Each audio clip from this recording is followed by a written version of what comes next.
Good morning, students. Welcome to your online mathematics class.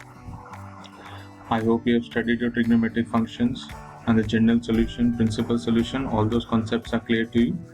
Okay, so now we will study a new topic, and I will not tell you the title of the topic. It is for yourself to discover that what is the topic we are going to study, what will be the title. Okay, so I will be giving you few exercises in between. Okay, as I've told from the beginning, whenever you watch maths video, always sit with a paper and pen so that you can simultaneously solve and understand the concepts. Okay, so again I'm repeating, I'm not telling you the title of the topic which we are going to study, right? Okay, it is up to you to discover it quickly, so pay attention and get ready. All right, so as it is written, warm up, do the following problems. Question, find the solution to the following quadratic equations. So start solving, students, and tell me the answers.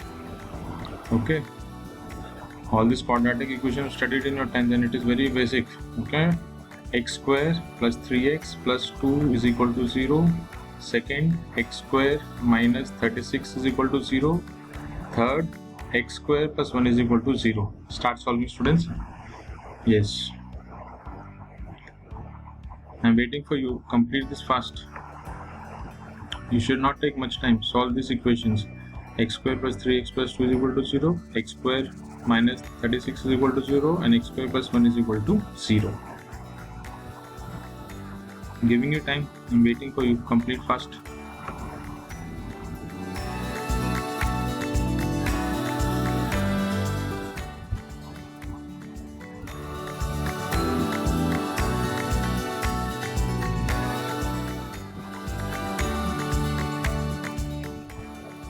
Okay, I hope students we have solved. Okay, now we will discuss the answers. Alright, we will discuss the answers. Solution to the previous quadratic equations. X square plus 3x plus 2 is equal to 0. By factorizing, you will get these factors, correct? X plus 1 and x plus 2. If you factorize this, so a square minus b square is a plus b into a minus b. So we will get x minus 6 and x plus 6. Now, this is very important. And how did you solve this? That is what I want to tell you. Now solve this, you will be getting minus 1 and then getting square root of minus 1. So gradually you should think, now what are you going to discuss and what is the need for what we are going to discuss this. Okay, now if you see this, x square plus 1 is equal to 0, there is some speciality about this. If you see this, if I solve this, so I will write x square is equal to minus 1, very basic, student, plus 1 when I transpose on the right side. Okay, plus 1 when I transpose on the right side, it will be minus 1. Now if I take square root on both sides, so what will I get? X is equal to plus minus under root of minus 1. How can you get a square root of a negative number, students, in real numbers? Okay, this is very important. How can you get a square root of a negative number in real numbers? Because this is what we're studying in real numbers. So now you should think, what are we going to study further? Square root of a negative number. Square root of a negative number. Okay, till now have you studied? It's not possible only. Till now you have not studied square root of a negative number. You have studied square root of suppose 100, which is equal to 10, right? Square root of 121, it is a perfect square, 11. All these you have studied. Have you ever studied square root of minus 100? Have you ever studied square root of minus 121? No, you have not studied. So that is why now you should think what is the topic we are going to discuss, and very important and very interesting topic, students. Okay, so I am purposely not telling you the topic. Now you should think what topic we are going to study. Alright, something related to this. I am giving you a square root of a negative number. Think, till now in any of the classes, be it your 10th or 9th, any of the classes, you have not studied square root of a negative number. It's not possible only, but something related to this and very important we are going to study. Okay, so this means we are getting this after solving by the basic method. What we have learned, we are getting x is equal to plus minus square root of minus 1. Alright, now if you see this carefully, imaginary unit I. Okay, imaginary unit I. So x is equal to minus 1, okay, and square root of this.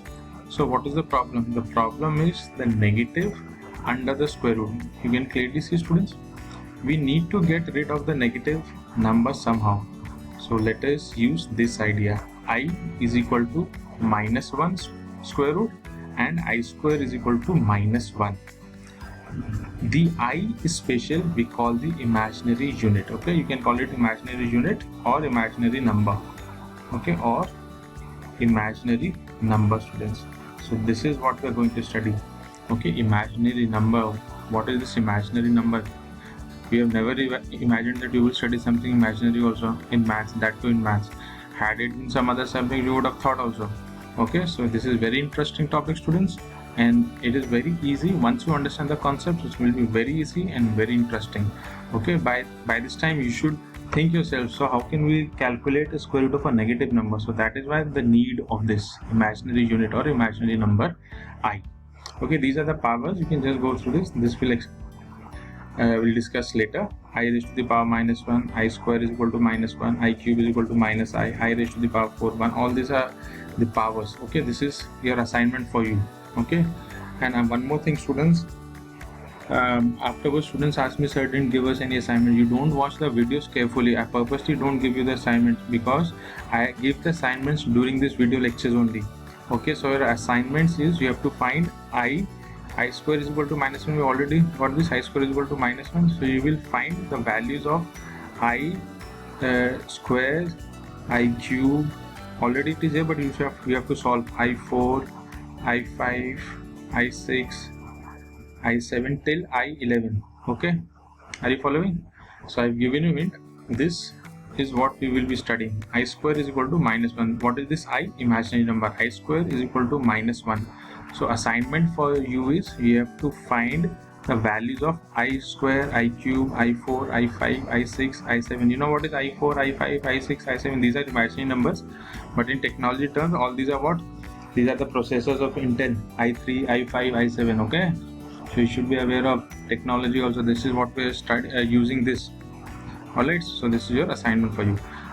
Alright, students, so this is what we have started, imaginary numbers. Okay, and this is what we will be studying now. Followed, students. Now this led to the formation of new numbers. Okay, this led to the formation of new numbers, which are called as complex numbers. Okay, complex numbers. Don't get worried about the name complex. It is very easy. It is not complex, it is easy. A complex number is a number consisting of real and imaginary part. Okay, real and imaginary part. It can be written in the form Z is equal to A plus BI, or you can say A plus IB. Okay, so I'm repeating again. Complex numbers are how do you symbolize them? How do you denote them? By Z. Okay, the notation for complex number is Z. So Z is equal to A plus IB or A plus BI. Both are correct, students. In some books it is given as Z is equal to X plus IY. So it does not make any difference, students. Either you take A plus IB or you take X plus IB. It does not make any difference. What you have to keep in mind, this real part. Okay, this is the real part, and the number, this notation which is with I, is imaginary part. Okay, see, Z is equal to A plus IB. So this is your real part and this is your imaginary part. See here, in this Z is equal to X plus IY, this is your real Z and this is your imaginary Z. Alright, students, suppose now if I take any example, Z is equal to 3 plus 4i. See, so the form of the numbers A plus IB, correct. Now I can take another number, Z is equal to 3 minus 5i. So I can rewrite this as 3 plus minus 5i. So ultimately it is what form? A plus IB.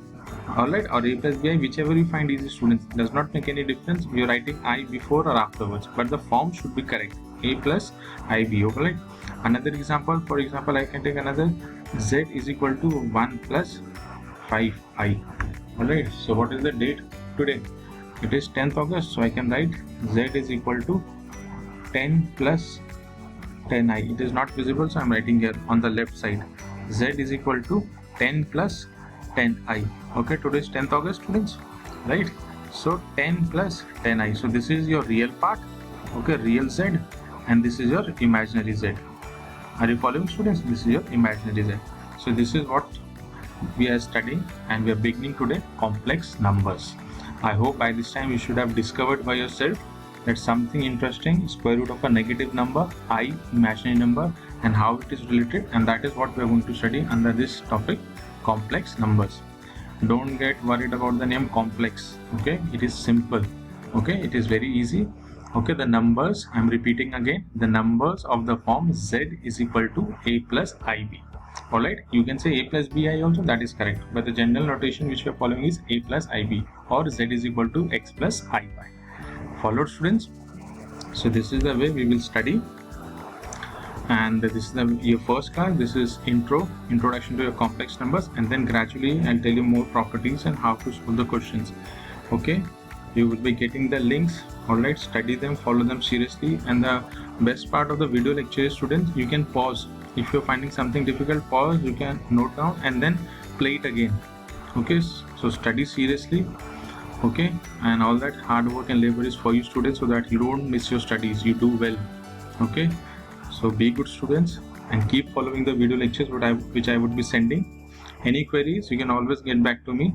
In fact, few of the students did ask their queries when they were watching the links, and they have shared on the YouTube also, so I have given the solutions.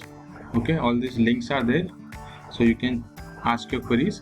I'm always ready to help you, students, always ready to solve your doubts, but you should be serious and disciplined. Alright, so in the next video I will be telling you more, so study well and be good students. Alright, so I'm repeating again, the assignment for you is you have to find the values of I, 2, I cube, continue till I raised to the power 11. Okay, so study well, students. I hope you have followed, and you will do well and be good students. And one more thing, okay, this is for your knowledge, how complex numbers can be applied to the real world.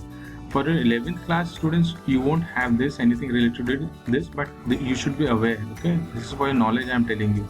Okay, how complex numbers can be applied to the real world. Okay, examples of the application of complex numbers in electric field. Okay, and in magnetic field it is used. In application in Ohm's law. In the root locus method, it is especially important whether the poles and zeros are in the left or right half planes. Fourth, a complex number could be used to represent the position of an object in a two-dimensional plane. This is very important, object in a two-dimensional plane. So we will study Argand plane, students. I have made a video for that also, Argand plane. Okay, we studied Cartesian plane. Okay, you should know all these titles, students. Not xy, x-axis, y-axis, Cartesian plane. Okay, Cartesian plane, CP. This is your x-axis, this is your y-axis. You should know the titles, Cartesian plane. So any complex number can be represented in the ordered pair. That I will explain you in detail. We will be studying this, so keep this in mind. Okay, this is for your knowledge, and be good and study well, students. So this is just the knowledge part, okay, of how it is being used. So I hope you have followed the concept, students. So ultimately we will be studying this complex numbers. Okay, we studied natural numbers, whole numbers, alright, rational numbers, irrational numbers. For class 11, we are starting with this new set of numbers, complex numbers. Okay, when I say set of numbers, so set will be denoted by this C, capital C. Okay, their notation set for natural number is n, right? The set for complex number is this C. Alright, this is for your higher classes, for BTech, engineering, all, but you should be aware of this. Okay, so complex numbers, a new type of numbers, complex numbers. So study well, students, and be good.